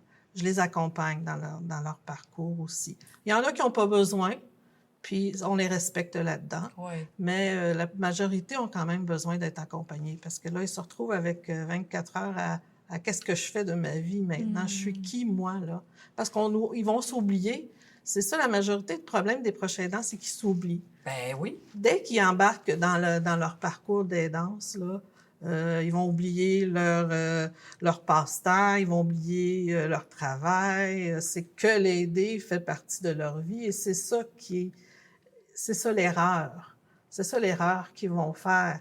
Il ne faut pas qu'ils s'oublient. Parce qu'ils s'oublient, c'est là que leur compte en banque énergétique, moi je leur parle souvent, leur compte en banque énergétique. OK, oui, on parle pas d'argent, là. Non, leur compte en banque L'énergie, énergétique. ton corps, oui, oui. oui. Faites attention de ne pas tomber en faillite énergétique, là.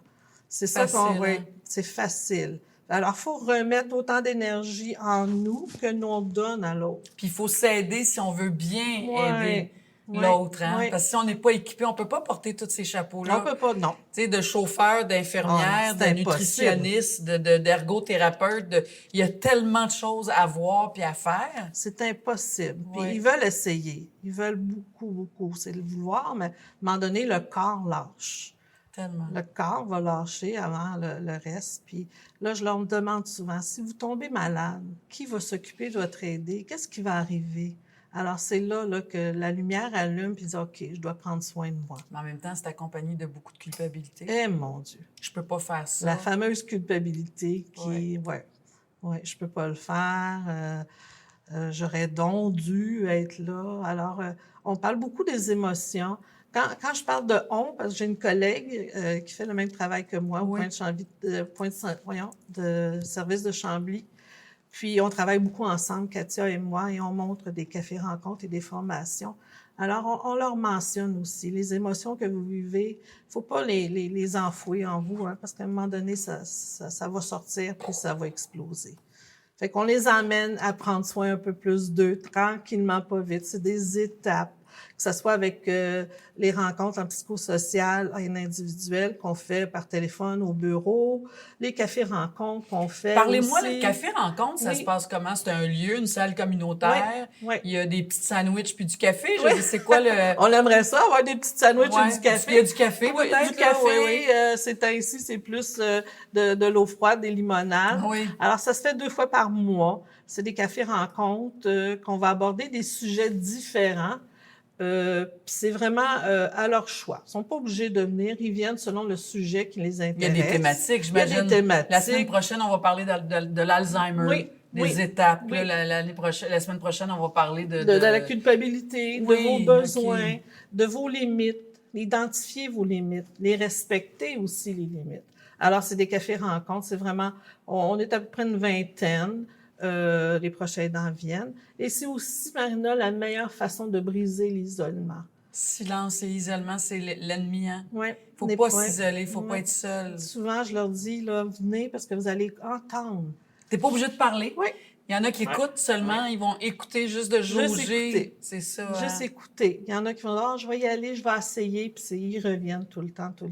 Il va se former des petits liens d'amitié entre eux parce qu'ils vivent la même affaire. C'est ça. C'est être avec des gens qui vivent la même affaire. Oui, d'entendre Que- l'autre, qui Ouais. son conjoint est atteint Oui. d'Alzheimer. Je suis à bout, Oui. je suis fatiguée, Oui. je suis épuisée, Oui. je sais plus quoi faire. Tu sais, ah, elle mentionne les mêmes mots que moi. Elle le dit qu'elle est tannée, qu'elle a hâte que ça termine.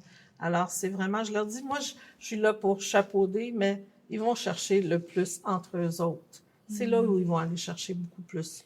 Parce qu'il y a beaucoup d'étapes aussi. Hein?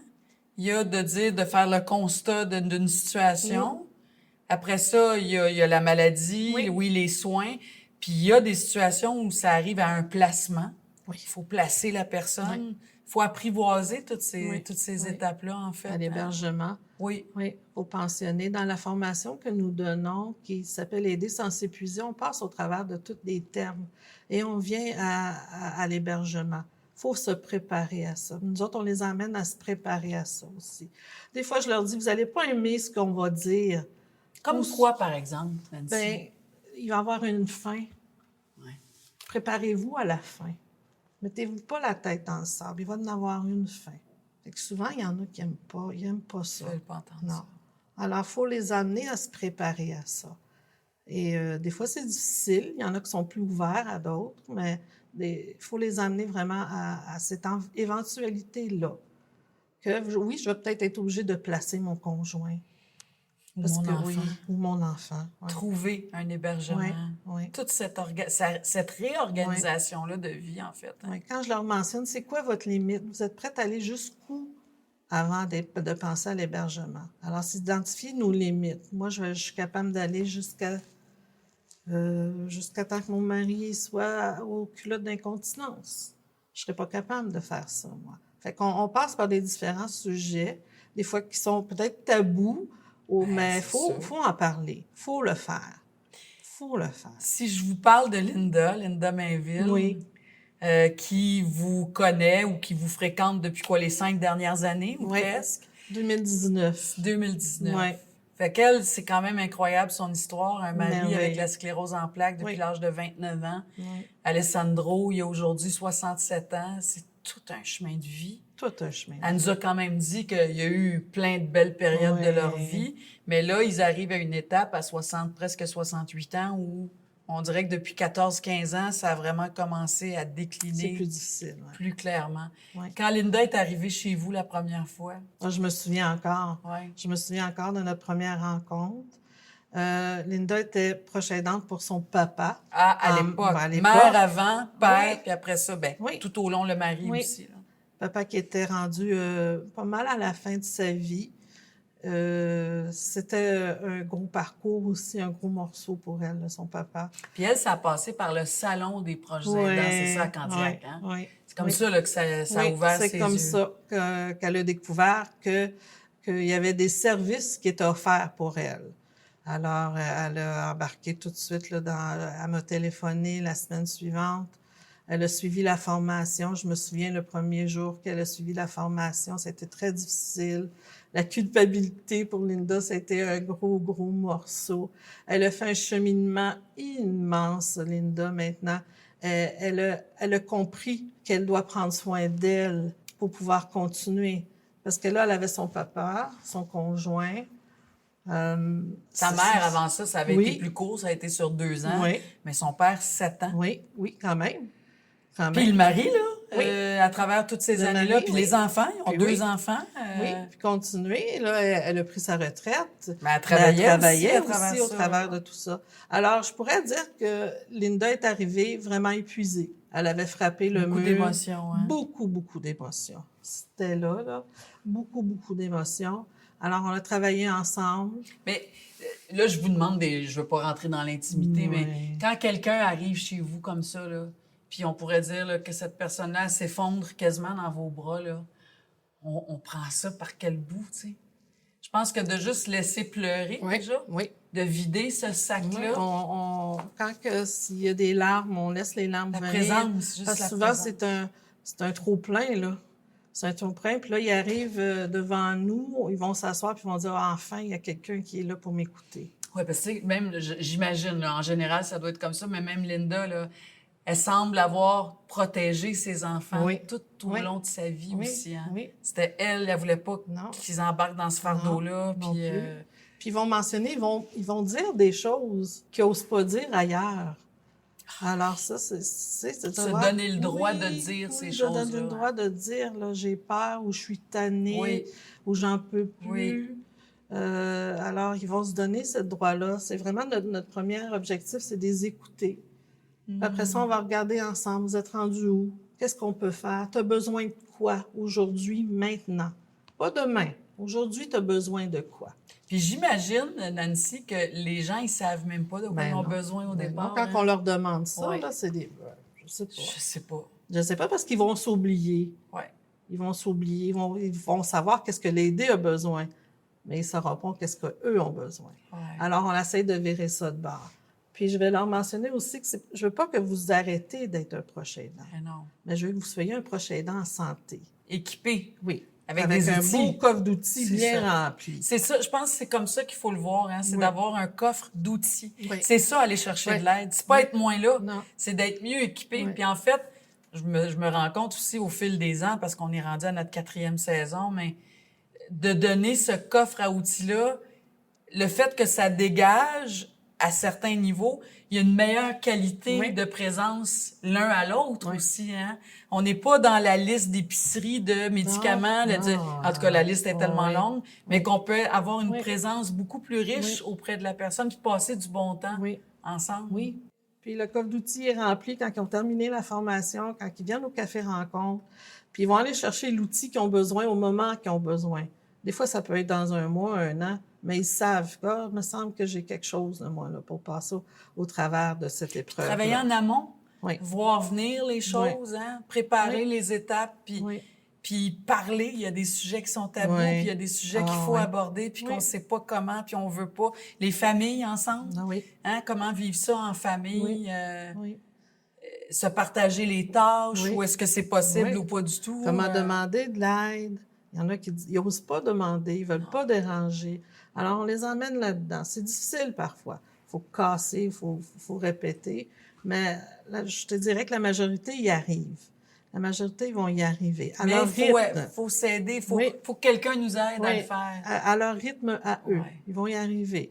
Des fois, ils vont reculer de 3-4 pas, mais ils vont, à un moment donné, là, y arriver. Linda est arrivée, là, elle a fait un beau parcours, Linda. Ouais.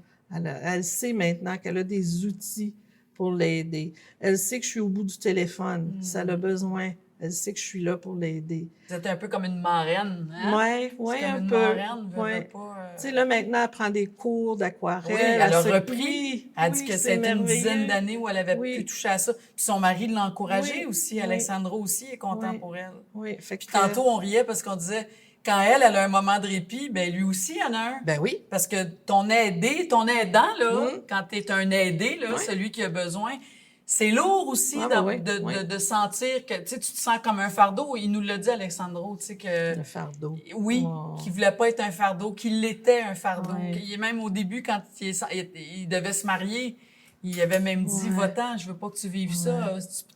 Tu gâches pas ta vie à quelque part, tu sais. Mm. Si vous étiez, j'aime ça poser cette question-là, si vous étiez le ministre de la Santé et des Services sociaux, vous, dans votre métier, là, c'est quoi les plus grands manques? C'est quoi les plus grands besoins pour que vous puissiez répondre encore mieux? Parce que j'imagine on veut toujours donner plus à nos aidants, là. Ouais. On veut les aider à mieux aider. Ouais. Ce serait quoi, cette petite liste d'épicerie, si vous aviez à faire une demande ou Ouais. des demandes? Oui, j'en aurais beaucoup à demander. Ouais. C'est sûr que si je parle pour moi, personnellement, sur mon territoire à Oui. moi, OK, parce que c'est pas tous les territoires qui sont pas tous pareils. Sur mon territoire à moi, ça serait le répit. On a Offrir fait des services des de services répit. de répit et il y en a pas sur mon territoire. Un gros territoire, là. Oui, je couvre 7 municipalités, là. Fait que le répit est difficile. C'est Donc, très ça difficile. voudrait dire quoi? Si on parle de répit, ça voudrait dire d'installer quel genre de service? Ça voudrait dire que j'ai une proche aidante qui aurait besoin d'une journée par semaine pour pouvoir aller faire ses commissions, pour aller à des cours, pour prendre du moment pour elle. Elle aurait quelqu'un qui pourrait se déplacer pour prendre soin de son Comme des aidant. gardiennes, Oui. mettons, Oui. qui viendraient passer la Oui. journée avec Oui. la personne ou une Je ne dis partie pas qu'il n'y en de a la- pas. La Société d'Alzheimer en offre, les CLSC, mais le territoire est grand. Il y en a Alors, pas on assez. n'a pas assez. Fait que ça, ça serait le fun d'avoir ça sur mon territoire. Le répit c'est vraiment un manque, là. OK. C'est sûr que c'est difficile aussi. Je comprends le contexte économique et tout ça, mais peut-être même avoir une maison où que le monde pourrait avoir des centres de jour, peut-être, Oui. puisque ça serait plus accessible. Donc, développer des centres de jour. Oui, ça OK. serait une bonne idée. Sur mon territoire, c'est un gros manque. OK. C'est le plus gros des manques, je te Oui. dirais.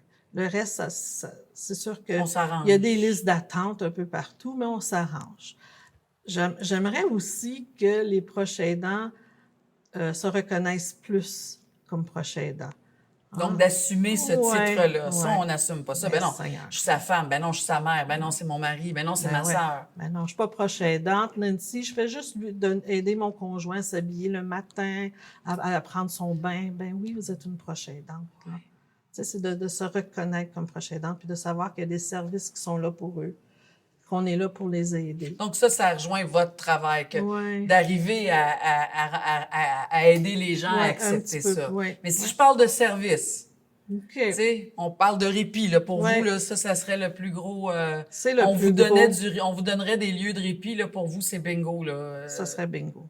Ça Fait que serait c'est vraiment ça, merveilleux. hein, du Oui. répit. Oui, sur mon territoire ici, ça serait du répit. Qu'est-ce que vous diriez à ceux qui nous écoutent en ce moment, Nancy? Qu'est-ce que, si je dis là de façon un peu cliché, là, mais quel message vous aimeriez partager avec les gens qui nous écoutent? Donc, probablement des proches Des aidants. proches là. aidants. Ce serait quoi votre message que vous voudriez Ouais. leur livrer? Bien, premièrement, prenez soin de vous, c'est le premier, puis demandez de l'aide. Allez aux ressources. Allez voir qu'est-ce qui existe sur votre territoire. Il y en a partout. Demandez de l'aide. Restez Ayez- pas seul. Non, restez pas seul là-dedans. Restez pas seul là-dedans. Même si vous dites, ah, j'y arrive, à un moment donné, vous y arriverez plus.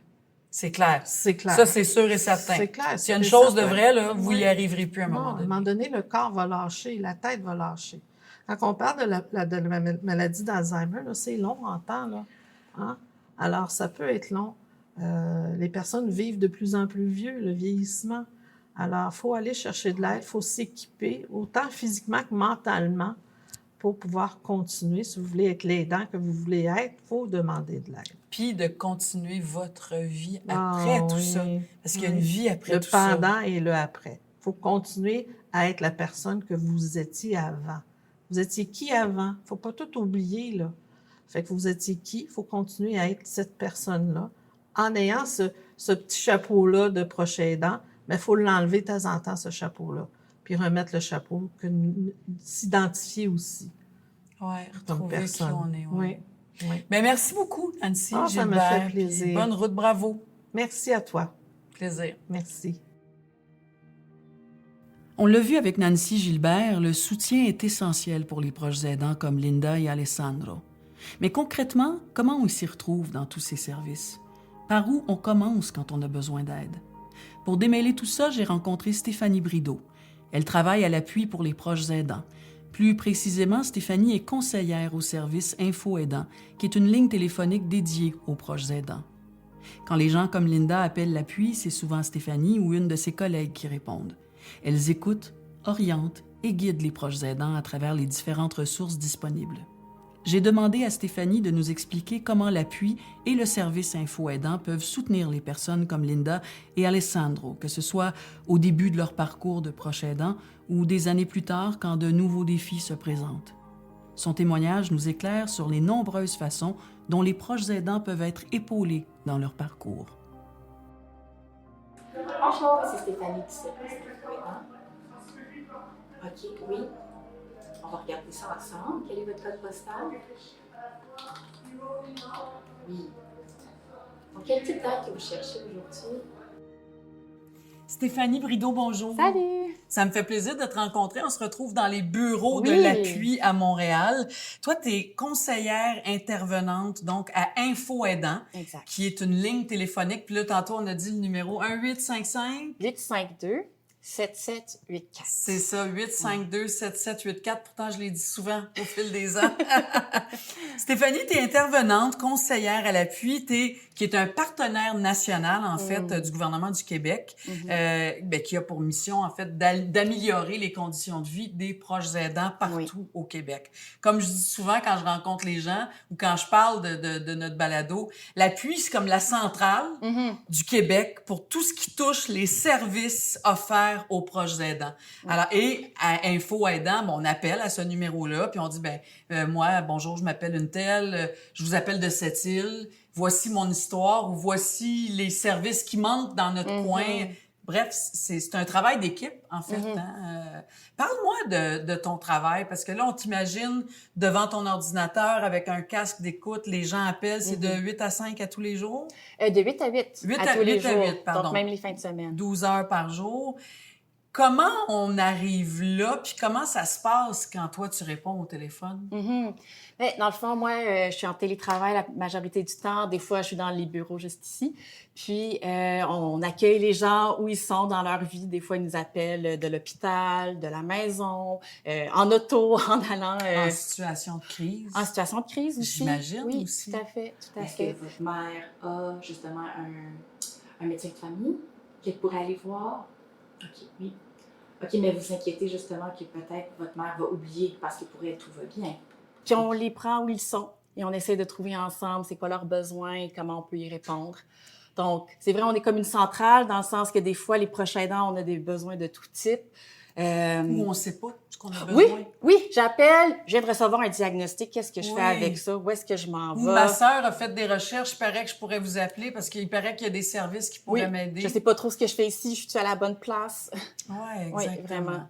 Puis à partir de là, puis tu me disais tantôt que ce que tu aimais beaucoup, c'est que tu développais vraiment un lien avec la clientèle. Puis ce qui est rassurant aussi de savoir, c'est qu'on peut reparler Oui. à la personne. Donc, à toi, on peut te reparler. Il y a un suivi qui va être fait. L'équipe en place va être au courant de notre dossier. Fait que tout ça pour dire qu'on n'a pas besoin de répéter notre histoire 24 fois là, à 24 Exactement. personnes différentes. Quand on appelle, on peut demander pour la même personne si on le souhaite. Oui. Si on préfère poursuivre avec l'intervenant qui nous répond, si on a déjà ouvert un dossier, il voit déjà le portrait, qui on aide, c'est quoi le contexte du dernier appel.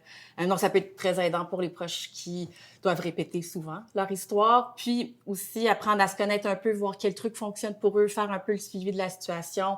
Et si jamais un suivi est vraiment important pour eux, il y a des organismes qui font vraiment une prise en charge, plus à moyen long terme. Ouais. Alors, on peut aussi les mettre en contact, Exact. puisque notre service est plus sur une base ponctuelle. Oui, oui. Vous autres, vous êtes l'équipe de recherche qui allez faire en sorte que, ben vous m'appelez de Sainte-Adèle, vous m'appelez de Chicoutimi, vous m'appelez du Lac-Saint-Jean. Ben je remarque que dans votre coin, voici le genre de service qui est offert. C'est Oui. ça, hein? Oui, il y a une grande partie de notre travail qui est du référencement. Donc, on a souvent des proches aidants qui écoute, j'ai besoin vraiment des bras forts chez nous, on a besoin d'aide, je cherche des repas, je cherche l'aide, le ménage, et je peux pas être là pour le rendez-vous à telle journée. Est-ce qu'il y a des services pour ça? Qu'est-ce que je fais dans ces cas-là?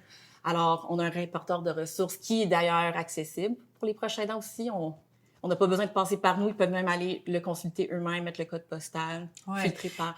Ce que je veux souligner aussi, c'est que toi, t'es pas une bénévole, là. Je veux dire, t'as étudié en psychologie, t'as une maîtrise en travail social aussi, t'as travaillé dans le milieu scolaire pour contrer le suicide aussi. Fait que t'as une formation, t'as de l'expérience, puis t'es là pour répondre. Si je te demandais, Stéphanie, donne-moi des exemples. Tu sais, la clientèle qui appelle ici, parce qu'on pense souvent que chez les proches aidants, ce sont des personnes âgées qui appellent parce que leur mari est malade. C'est sûr que ça existe. On appelle parce que notre mari est atteint ou notre femme est atteinte d'Alzheimer. Tu sais, on parle de gens qui sont plus âgés, puis il y en a là-dedans qui sont en fin de vie. C'est pas juste ça, la proche aidance, hein? C'est beaucoup plus vaste que ça. Fait que j'aimerais ça que tu puisses me donner des exemples de gens qui vont appeler. C'est qui appelle ici?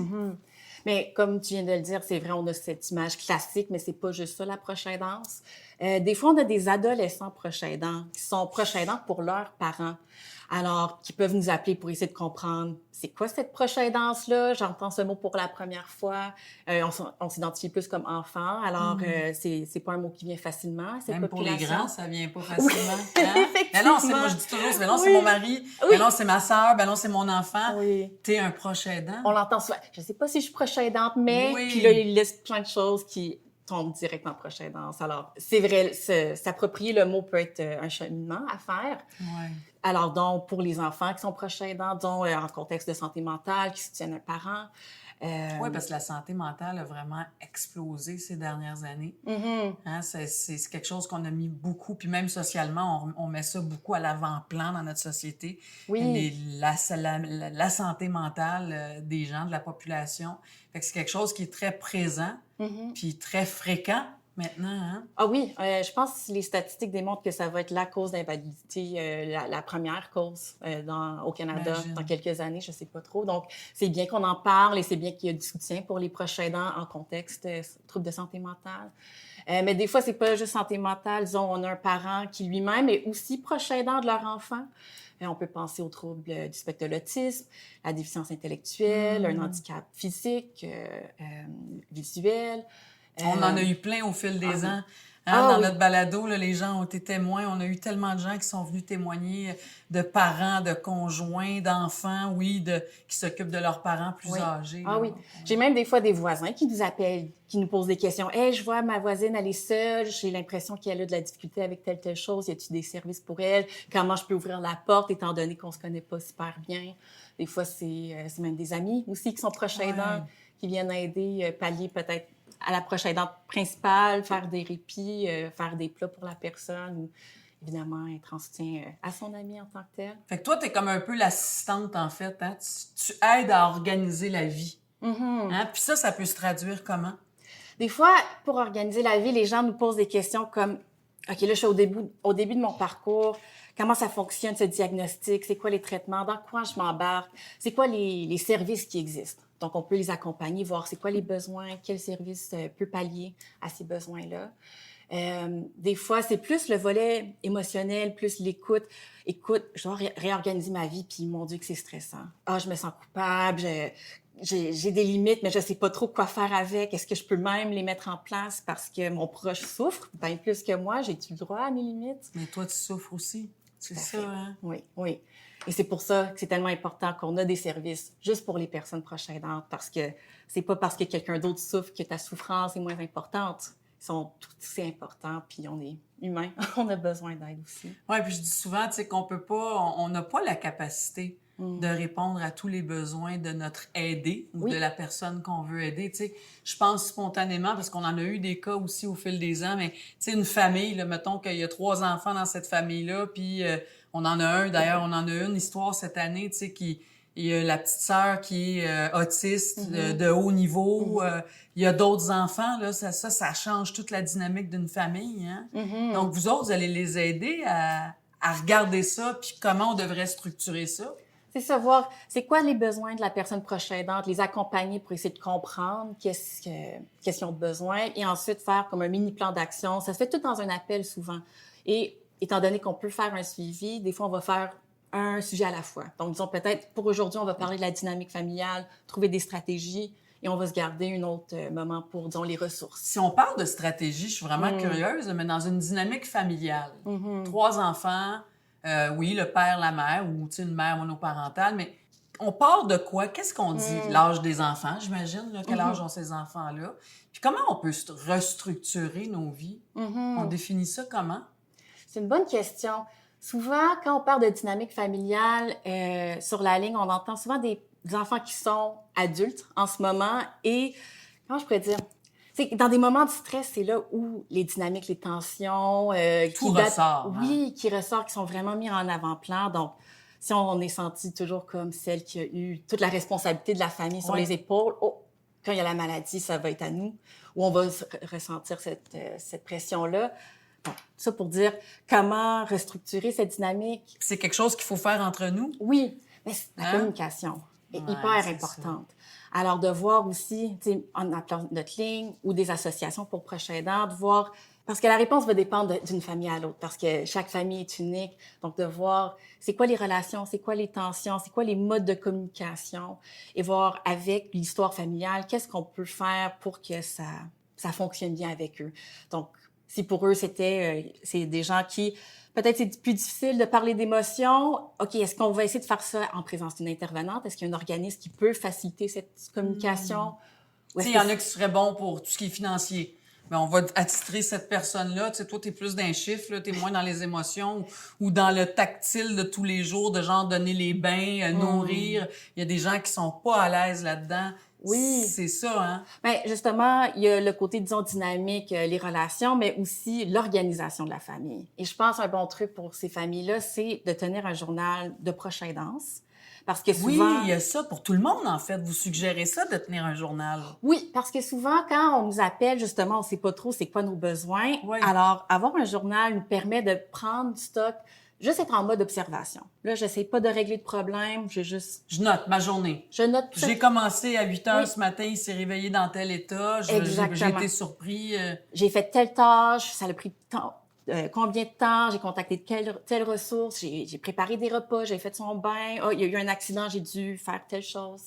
Puis, pour le proche aidant, ça leur aide à prendre stock vraiment, hey, regarde à tout ce que je peux faire. Puis peut-être d'identifier qu'est-ce qui est plus difficile pour moi. Et comme famille, une fois qu'on a le journal ensemble, ça leur permet vraiment de voir, oh wow, tout ce que ça comprend la proche aidance, parce que des fois, on pense que la personne va bien, elle se plaint pas, elle a l'air tout sous contrôle. Alors, ça nous permet de mieux communiquer parce qu'on voit très clairement quelles sont les tâches et de voir, selon les forces, comme tu disais, de chacun. Est-ce que quelqu'un est plus apte en finance, dans le transport, dans le soutien émotionnel, dans l'organisation des services? Ouais. Oui, puis mettons, c'est une famille jeune, des jeunes, là, des ados ou de jeunes enfants. Chacun a leurs besoins. Il faut continuer à répondre aux besoins de nos enfants. Oui. C'est de trouver l'équilibre. J'aimais bien aussi l'élément déclencheur ou l'élément central. On parle du stress. Oui. Tout ça est porteur de stress, en fait. Puis l'idée, ultimement, c'est de comment gérer notre stress, peu importe notre réalité. Hein? Ça, c'est quelque chose que vous allez aborder souvent aussi. C'est une grande thématique. Sur notre ligne, c'est une grande thématique dans la vie des proches aidants, donc naturellement, en le restant chez nous. Ouais. Il y a plusieurs sources de stress et je dirais qu'on répond au stress dépendamment de cette source. Alors, ça va être différent si j'ai le contrôle sur les éléments déclencheurs du stress versus si c'est des choses hors de mon contrôle. Donc, disons, si c'est des choses sous mon contrôle, sur notre ligne ou avec d'autres organismes ou d'autres aides, c'est de voir, OK, c'est quoi mes déclencheurs de stress? Est-ce que c'est que j'ai pas de temps pour moi-même? Est-ce qu'il y a certains soins que je suis pas à l'aise? Je suis pas adéquate. On se sent pas adéquat des fois. J'ai l'impression que j'ai besoin d'une formation pour être plus en forme ou que carrément ça dépasse ma limite. J'aimerais que ça soit un organisme, un professionnel. Alors de voir, OK, est-ce qu'on peut agir sur les éléments qui sont sous notre contrôle? Donc, est-ce qu'on peut interpeller la famille, les proches, les organismes, les professionnels de la santé? Il y a des formations pour proches aidants. Mais d'autres fois, c'est des choses qui sont carrément hors de notre contrôle. Donc, je suis stressée parce que je pense constamment à l'avenir. Qu'est-ce qui va m'attendre? C'est une maladie progressive. Je vais toujours avoir des nouveaux défis comme proche aidant. Alors, est-ce que là, on part de comment recadrer nos pensées? Comment identifier les pensées qui sont aidantes? Mettre de côté les pensées non aidantes? Peut-être de pratiquer de la méditation pour pratiquer ce lâcher-prise sur les pensées non aidantes. Mais ça, c'est facile à dire. J'entends les gens chez eux, là, tu sais. Oui. Méditer, j'ai pas le temps de méditer. Carrément, avec les proches aidants, c'est souvent ce défi. Comment trouver le temps? Donc, sincèrement, mon conseil, c'est juste avant de se coucher, faites un inventaire de votre journée. T'sais, on a tous un petit 5 minutes même avant de se coucher. Pensez à votre journée, comment ça s'est passé et essayez de voir, OK, est-ce que je peux faire un petit exercice? Qu'est-ce que je peux lâcher prise? Qu'est-ce que je peux travailler? Aller prendre une marche de 15 minutes, ne serait-ce que 15 minutes. Moi, la phrase, c'est vraiment, quel est le plus petit pas possible? Est-ce que 15 minutes, c'est trop? Je vais prendre juste un petit 5 minutes ou je vais juste aller sur mon balcon, rester dehors, profiter du soleil. Ouais. Et plus qu'on le fait, plus qu'on peut essayer de voir comment on peut agrandir pour que les pas deviennent de plus en plus grands. Parce que c'est vrai que c'est facile à dire, c'est autre chose à faire et pour le faire, ça prend de la pratique. Donc, on le fait un petit peu à chaque jour. Puis, ce qui est beau aussi, c'est que des fois, il y a des proches aidants qui nous rappellent après avoir entamé ce genre de processus. Oui, c'est un bon point, j'imagine. Oui, c'est trop beau à voir que oui, peut-être ça a pris un certain temps, mais que ça a valu la peine. T'sais, il y avait des obstacles qui se disaient « Ah, je peux jamais prendre un répit, je vais me sentir trop coupable, je vais trop m'inquiéter pour mon proche. » Mais finalement, je l'ai fait, puis après un mois, je commençais à plus m'installer. Puis après 3 mois, là, j'ai vraiment pu vivre ma vitalité, j'avais de l'énergie. Alors, c'est beau de voir, tu sais, quand on s'investit, tous les fruits que ça peut porter. Oui, parce que souvent, quand on se tourne, je pense, en tout cas, quand on se tourne vers aller chercher de l'aide, c'est comme le dernier recours. Hein? Souvent. Ça fait longtemps qu'on est à bout puis qu'on est fatigué, mais on le dit pas, puis on le montre pas, puis on est au-dessus des choses, puis on porte ça, puis tout est en contrôle, tout est en équilibre. On est vraiment, là, on jongle avec 40 balles en même temps.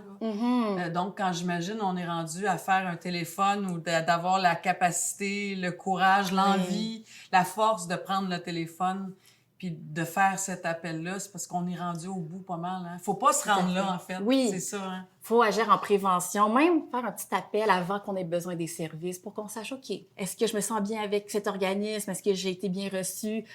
Ça montre ça a été démontré qu'on va avoir plus tendance à aller vers cet organisme par la suite, puis demander de l'aide. Donc, ça vaut la peine juste d'appeler pour voir comment ça fonctionne. Je suis pas encore là, mais effectivement, on a souvent une catégorie de personnes proches aidantes qui nous appellent au bout du rouleau, en dernier recours, et qui nous appellent un peu en crise parce que là, j'ai vraiment besoin de services hier. Donc, tu sais, quand on vous appelle, même donc nous aider à adapter notre vie, je dirais, mais mettons, adapter une maison. Vous allez aussi nous aider avec ça.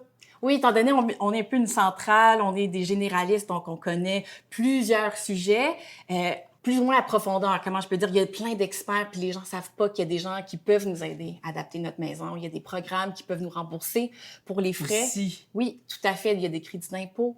Alors, nous, on va référer vers ces organismes experts qui peuvent nous aider. Ils vont venir chez nous, c'est souvent des ergothérapeutes. Ils vont venir voir comment fonctionne notre maison, quelles aides qu'on peut apporter pour qu'on puisse mieux vivre et mieux faire nos activités. Puis ça, justement, je prends la balle au bon parce qu'on parle de finances. Et on a des privilèges, si on veut, au niveau financier aussi. Parce qu'on le sait que dans l'approche aidance, là, très souvent, il y a une des deux personnes qui va arrêter de travailler ou la personne qui est malade arrête de travailler. Il y a des gens qui font faillite. Là. Il y a des... C'est pas juste la maladie, c'est tout ce qui vient avec, là, qui dégringole, en fait. Puis, avec vous, avec l'appui puis Info Aidant, c'est qu'au niveau financier aussi, vous allez nous aider à comprendre comment ça fonctionne puis certains privilèges qu'on peut avoir. C'est tellement une des questions les plus fréquentes qu'on a sur notre ligne, pour être franche. Comment avoir de l'aide financière? Parce que des fois, on doit lâcher notre emploi. Peut-être c'est un moment plus aigu de convalescence. Peut-être on pense à l'avenir. Récemment, j'ai eu un appel d'une proche aidante qui se préparait à un CHSLD. Mais comment on va payer les deux? Le CHSLD, notre maison, maintenant qui reçoit seulement l'invalidité. Donc, on est certainement là pour orienter, comprendre c'est quoi les programmes pour les proches aidants, les crédits d'impôt, les prestations d'assurance-emploi, l'aide sociale, puis aussi les programmes pour les personnes handicapées. Il y a aussi l'Office des personnes handicapées du Québec qui est une belle ressource pour tout ce qui touche les différents programmes, que ce soit financiers ou les aides techniques, chaises roulantes ou comment adapter notre travail à notre condition, etc. Mais oui, les finances vont beaucoup jouer dans la vie des proches aidants.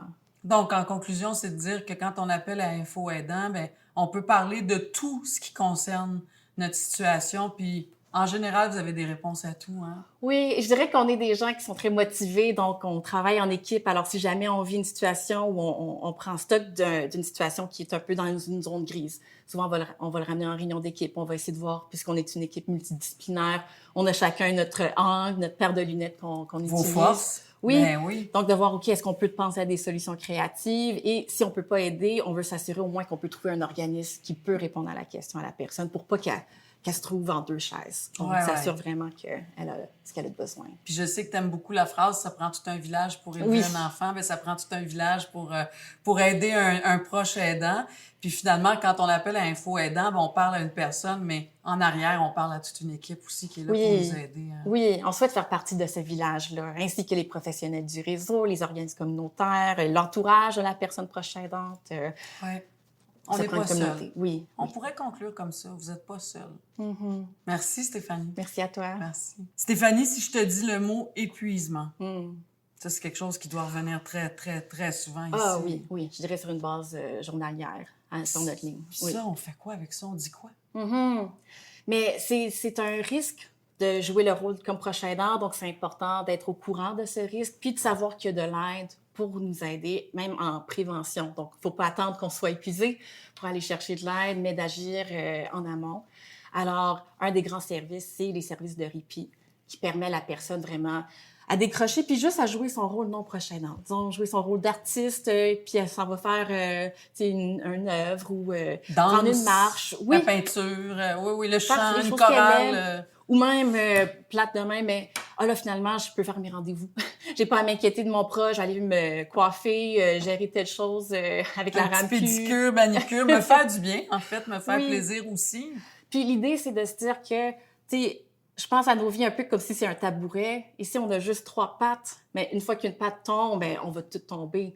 Donc, c'est tellement important comme proche aidant de maintenir les autres activités qui nous rend, qui on est. Moi, personnellement, j'adore la lecture, j'aime marcher, j'aime voir mes proches, j'aime les jeux vidéo. Si j'arrête tout ça pour prendre de plus en plus de tâches comme proche aidant, c'est normal, je vais écouler. Alors, essayer le plus possible de préserver les autres tâches qu'on faisait avant, de garder notre vie comme avant un peu, puis, si besoin, de faire appel à des services pour qu'on puisse garder cet équilibre. Donc, le répit, les tâches ménagères, le transport, déléguer à, de la Notre famille. entourage, Oui, nos amis. oui, tout On à va y fait. aller, pars, toi, le week-end, on va aller rester avec nous autres, on va se faire à manger, on va accepter ça, en fait. Mais Oui. ça, c'est difficile parce que c'est rattaché à la culpabilité. Hein? Mhm. Ah oui, c'est difficile parce que des fois, on se dit, mais c'est moi qui ai fait cette promesse. Je lui ai dit que j'allais être son prochain aidant, sa prochaine aidante. Alors, il faut que je tienne le bout. Mais finalement, c'est de reconnaître qu'on est tous humains, qu'on a tous des limites. C'est impossible de jouer le rôle taxi, chauffeur, médecin, pharmacien. Exactement. Exact. Ah, ouais. Puis, l'image que j'aime donner au prochain aidant, c'est de se dire, un cellulaire, c'est normal qu'on va le recharger. Si je l'utilise à journée longue pour faire telle tâche pendant plusieurs jours de suite, il va crever. Alors, il faut le brancher, puis il faut se brancher aux choses qui vont nous ressourcer. Puis c'est grâce à ça qu'on peut jouer notre rôle le plus longtemps qu'on souhaite jouer ce rôle-là. Oui, parce que même un téléphone, c'est bon de le fermer, carrément de le mettre à... Oui, exactement. D'éteindre notre téléphone, c'est bon pour la machine, de toute façon. Hein? Qu'est-ce qui fait, Stéphanie, qui, avec ton expérience, puis le fait que tu es sur la ligne info-aidant, les gens se confient beaucoup à toi, tu sais, mais qu'est-ce qui fait que les gens se freinent, se permettent pas d'aller chercher de l'aide? Ça vient de où, ça? Ça peut venir de différents éléments. Tu sais, c'est très unique à chaque personne. Ouais. Peut-être cette personne a jamais eu à devoir demander de l'aide. Donc, c'est sa première fois de sa vie d'aller chercher de l'aide. C'est pas un muscle qu'elle a développé, donc ça vient pas naturellement. Peut-être c'est une personne qui a toujours été très indépendante, que sa vie lui a renforcé cette belle force, mais qui peut-être dans ce contexte peut lui nuire. Oui, c'est comme si ça devenait une faiblesse. Mm-hmm. Hein? On s'octroie pas ce temps-là, parce que ça peut être considéré comme on est faible, on n'est pas capable, on n'est pas apte, on n'est pas... Alors que c'est pas ça du tout. Hein? Non, on vit dans une société de performance, on doit performer dans tous les sphères, au travail, à la maison, avec nos enfants et aussi en prochaine danse. Mais on peut déconstruire ce mythe-là, que c'est pas nécessaire, ça prend ce village, donc de se permettre. Des fois, la réticence va venir aussi... mais aussi, comment qu'une personne qui me connaît pas peut même m'aider? Tu sais, ce concept de, mais qu'est-ce que tu vas me dire? Comment tu vas vraiment changer? Tu me connais pas. Oui, Oui. oui. Puis moi, ce que je me dis, c'est un peu comme quand on était au secondaire, on avait tous nos profs préférés. Des fois, ça a pris un certain temps pour apprendre à connaître quelqu'un puis qu'on l'aime beaucoup. C'est la même chose avec les intervenants. Des fois, on va appeler « Ah, finalement, on clique moins ». D'autres fois, on va appeler « Ah, là, j'ai vraiment cliqué avec cette personne, j'aimerais vraiment continuer ». C'est d'ouvrir la porte à notre grande intimité aussi, hein? Oui. D'avoir du monde qui rentre chez vous, là. Mm-hmm. Tu sais, moi, ma tante avec mon oncle, je viens de penser à ma tante, là, tu sais, les 5 dernières années ont été très difficiles, puis elle aussi, elle a eu à apprivoiser l'idée d'avoir de l'aide de l'extérieur, puis finalement, elle s'était adaptée, puis elle l'appréciait. Elle savait que l'intervenante venait tous les matins ou à tous les 2 jours.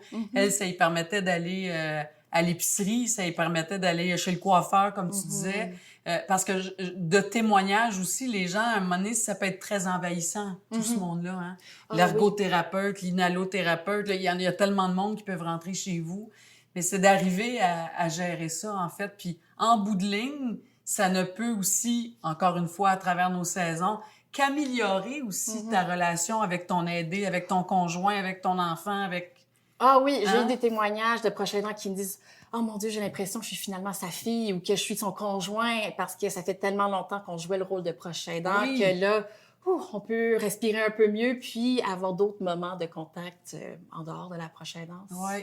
Puis, tu sais, si je repense en terminant à la culpabilité, je pense aussi c'est que c'est difficile de s'octroyer du bonheur en dehors de cette personne-là. On se sent coupable d'être dans une fête, d'être dans un souper, de prendre un verre de vin, de rire, de s'éclater, puis qu'à un moment donné, oups, tu sais que là-bas, il y a de la souffrance, qu'ils sont pas bien. C'est dur, ça, à apprivoiser ça, puis de se donner le droit. C'est ça aussi, hein, le répit, puis une certaine distance. On en a besoin pour être mieux équipés, puis mieux en santé nous-mêmes, là, mentalement, physiquement. C'est ça, j'imagine qu'on entend, hein? Ah oui, tout à fait. La culpabilité est très présente dans la vie des proches aidants. Puis ça, c'est une source que tu viens de nommer. On aime tant notre personne, on est tellement là pour eux qu'on prend un peu de leur souffrance sur nos épaules et on se dit, mon Dieu, mais comment je peux m'amuser si cette personne ne s'amuse pas? Exact. Puis je pense que c'est d'en parler avec la personne qu'on aide. Peut-être que finalement, c'est pas du tout sa perception des choses. Non, au contraire. Puis j'imagine que l'aider, des fois, va dire « Vas-y, ça va te faire du bien », mais malgré ça, Oui. on va s'en empêcher. Puis peut-être ce que j'aimerais dire, c'est que nos pensées, notre cerveau, c'est comme un muscle. Le plus qu'on l'entraîne, plus que ça va être facile de s'entraîner. Alors, plus qu'on a une pensée culpabilisante, plus que c'est facile de tomber dans ce pattern. Au contraire, plus qu'on va adresser cette pensée culpabilisante et dire « OK, je te vois, mais tu n'es pas aidante pour moi en ce moment. Je vais remplacer avec une autre pensée qui est plus aidante, plus juste et près de la réalité. » Et en respirant. Et des fois, on doit se le répéter une dizaine Tous de les fois. jours, puis une dizaine de fois par jour. Exactement. C'est sûr. Mais plus qu'on le répète, plus que ce muscle s'entraîne et plus que ça va être facile de pouvoir de lâcher prise dans ces moments de culpabilité. Merci. Ça fait plaisir.